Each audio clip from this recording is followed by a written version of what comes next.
Well, hello, friends. Welcome to Stamp and Shine with Julie Salva. I am Julie Salva, and it is Thursday night, so you know that means the Great North American Stampin' Show. What's that you say? Why, yes, I am wearing a crown because I won last week. And I broke out in song. So this was the card that I designed and that you guys voted for. It was a Christmas in July.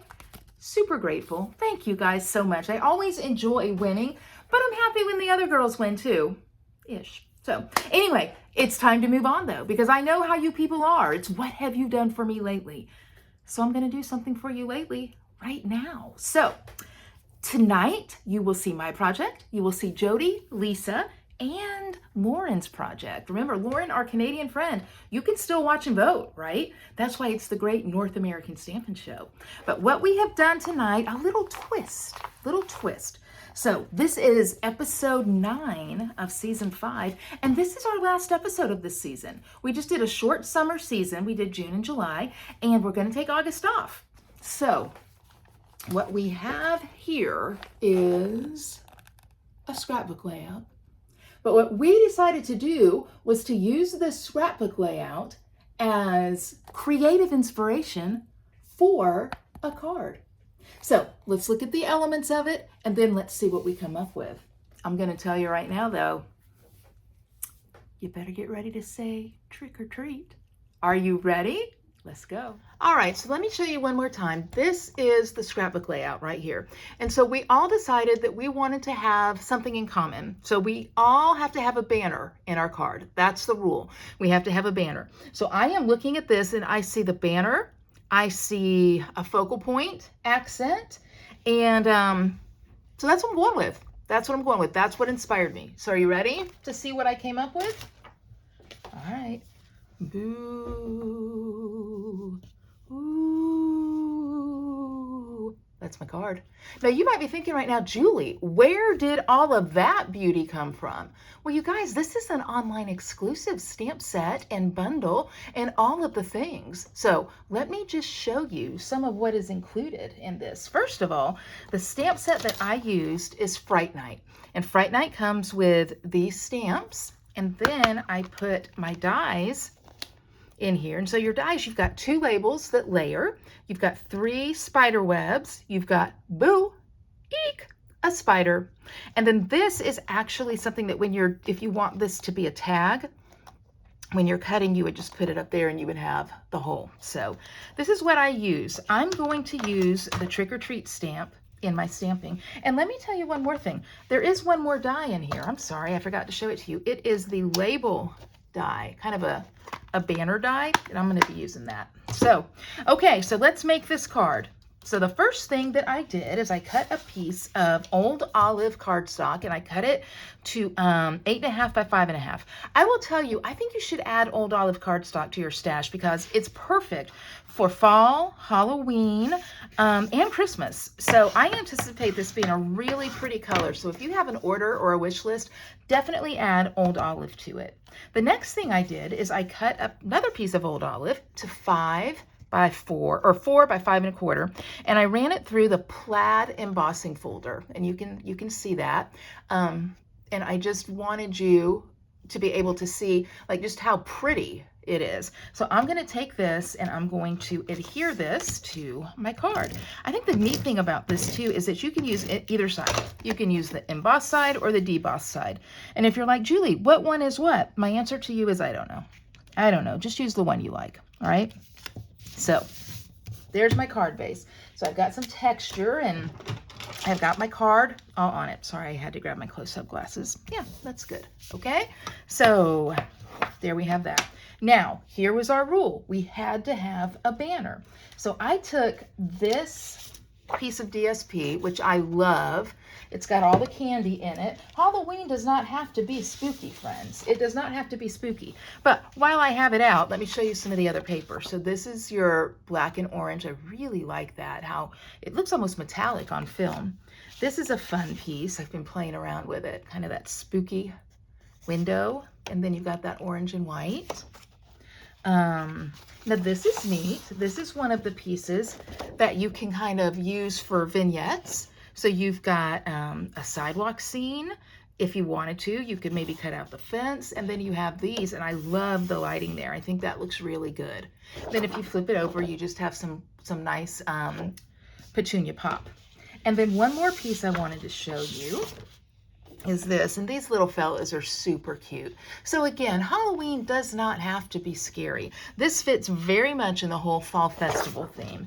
And then back over, you've got some pumpkin pie with some neat distressing. So those are some of the pieces of the designer series paper that comes in this pack. And this pack, by the way, is called Spooky Sweet. Now look at these. These are all punch outs, and there's all sorts of images here that you can use on your cards. So they're punch out die cuts, which I love. I really like having those handy too. And that comes in the paper. So since we have kind of looked at all of the different things that come in the paper, you can rest assured that I am going to be using some of those punch outs on this card.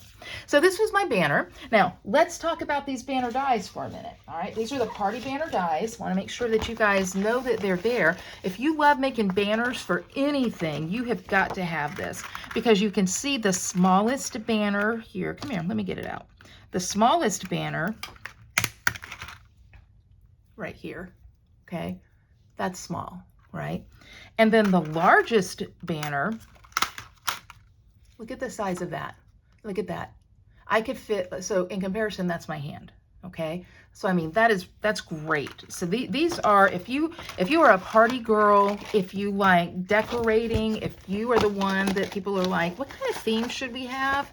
These need to be in your stash for sure. Okay, all right, so now let's put this together. I am going to adhere my banner, and I just cut it out with those party banner dies. Right here on my card. So my rule is met. Competitors, I have met the rule. I have a banner. That's what we decided we wanted to do. But now I'm going to switch it up a little bit. Now I want to do a tag, because I love those dies. So I have die cut this from one of those tags in the Fright Night dies that I just showed you. And this is basic gray. I didn't want it to be like all black and scary and everything. And then I also have die cut, using again the Fright Night dies, I have die cut a banner, and I'm going to use the Trick or Treat stamp to stamp on it. So let's go on and get that done. And for this, I will use, you know what I'm going to do, just to show you guys that you don't always have to do black? I'm going to use basic gray. I think basic gray is a really nice step down from a black, okay? So Trick or Treat, and I know you're saying it right now, aren't you? I know I am. Smell my feet. Give me something good to eat. Had to say it. Had to say it. There we go. So, Trick or Treat. That is the only stamping that I'm going to do on this card. I'm going to let all the other stuff do the work for me. Okay? So, I want to make a tag. What should I use? Well, I'm going to go over to the die cut sheet, and I think I'm going to use, well, I don't think, I'm going to do it. I'm going to use this jar, this potion jar of something. There's something in it. We don't know what. And then I'm going to use the, how is it? Double toil and trouble. Something like that. That whenever you have the cauldron. Now look at the cauldron, because I'm going to use it. You're going to love this. You're going to love it. Remember how when you would have to stamp something and cut it out, and it would be hard to get the center part? No longer, friends.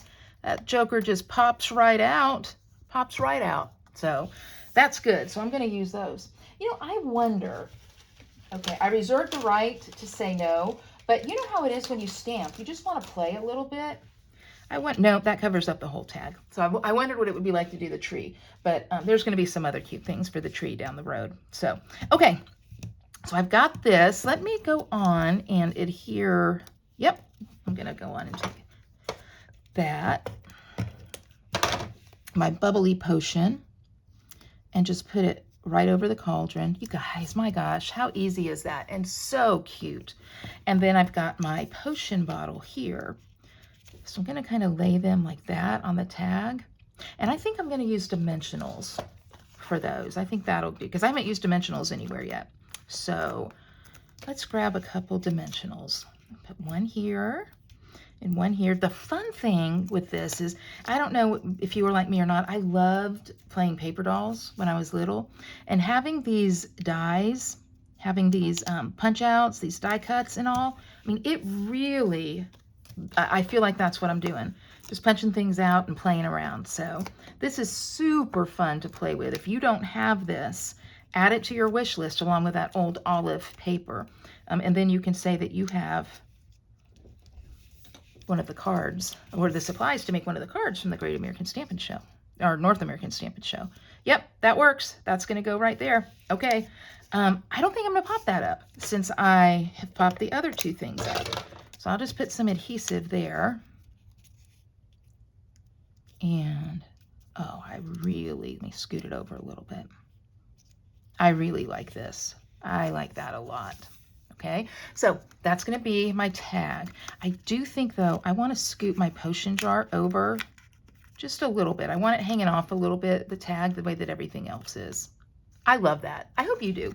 Okay, so this is going to be a tag. Now, I want to show you, and I didn't think to do it ahead of time, but as a reminder, this Fright Night comes with this little die right here that I could have lined up to get my tag punched out. But I've got a hole punch here, so I'm okay to do that. While I'm at it, let me show you something else that comes with all of the Halloween stamping paraphernalia. Spooky Halloween. How cute is this? So this is, you know, great, again, for your fall festivals. Those of us who don't like to get too spooky. We've got no tricks, all treats. Got a cute little Frankenstein puppy and a little cat, some accessories. So this is a really cute set too, and it comes with dies. So let me show you these dies. You've got, oh my goodness, you've got the boy and the girl, or the cat and the dog, some more bats. You've got a haunted house, a fence, a little tag that folds over. Lots of fun things that you can do with this as well. So if you're a fan, I just wanted to make sure you didn't miss it in the online exclusives. Okay, so here's my tag. Let me get a little hole punch. Punch my hole right there. And now, you know, Stampin' Up! Always wins with fun accessories. So this is a metallic petunia pop. You can see that shimmer there. And I am going to use a piece of it for my tag. And so what I like to do with a tag, so I don't have a bulky looking knot at the top of it, is I fold this in half. I weave it through the hole from the front. Okay. Then I open up that little space there and pull that through. See? And that looks really nice. And I don't have a big, bulky knot right up there. So trim my edges here and kind of splay them out to look a little bit more fun. And then I think what I'm going to do is I'm going to offset this tag a little bit rather than just put it right there. I'm going to offset it a little bit, and I'm going to use dimensionals on it too. That's really going to give this, a candy corn. Okay, yes or no? Do you like candy corn? I love candy corn, but I know it is very polarizing, very polarizing. Honestly, I would almost rather ask you your political party than ask you if you like candy corn or not. So I'm going to set this over to the side a little bit, offset it some on purpose. Then I do want it straight, even though it's offset. So let's play with that for a minute. Yeah, there we go. Oh, hey now. There we go. Okay, so I've got that. Now, to fool the eye, because I offset it a little bit, and right now I know this is a little empty over here. Look what else Stampin' Up! Has come up with as part of this. And you can go, you can go there to online exclusives, and all this is right there. These fantastic glitter stars. They're made out of foam, you guys. Made out of foam. So I'm going to use the purple, and I think I'm going to take a larger star and a smaller star and put them right there. And then, again, I kind of pull the eye back. I'll take another larger star and just go right there. So, what do you think? That is my spooky, but not really, Halloween card. All right, so let me show you the card one more time. There it is. I hope it's one that you like. I hope it's one that you're like, "Ah, I want to vote for that one." Now, if you're new to the Stamp and Shine channel, if you're new to the Great North American Stampin' Show, you might be wondering, what am I talking about? Well, in the description, I've got the video links to 3 other videos, my competitors, Jody and my friends, Jody, Lisa, and Lauren. Go and watch their videos, then vote for the video you like the best, whether it's mine or whether it's one of theirs. And remember, what we have done this time is we have taken a scrapbook layout, we have used it as inspiration. We have all agreed that our card has to have a banner, And other than that, we're wide open. So you will vote and we will know who won on Sunday evening. Now, I mentioned earlier that we are taking a Great North American Stampin' Show break until September. We will be coming back the first Thursday of September. But I will tell you that don't be a stranger to the Stampin' Shine channel because I will still be posting videos for you. So I do need to say though, we need the break to get our creative juices up and flowing because when we come back, we're hitting fall, Halloween, Thanksgiving, Christmas, all the fun things, So, and we got a couple tricks up our sleeve. So with that, I hope you have a fantastic Thursday night. I hope you enjoyed this project. Go watch the other ones, and I will see you next season, season 6. Can you believe that? Of the Great North American Stampin' Show. You guys are the best. Bye-bye.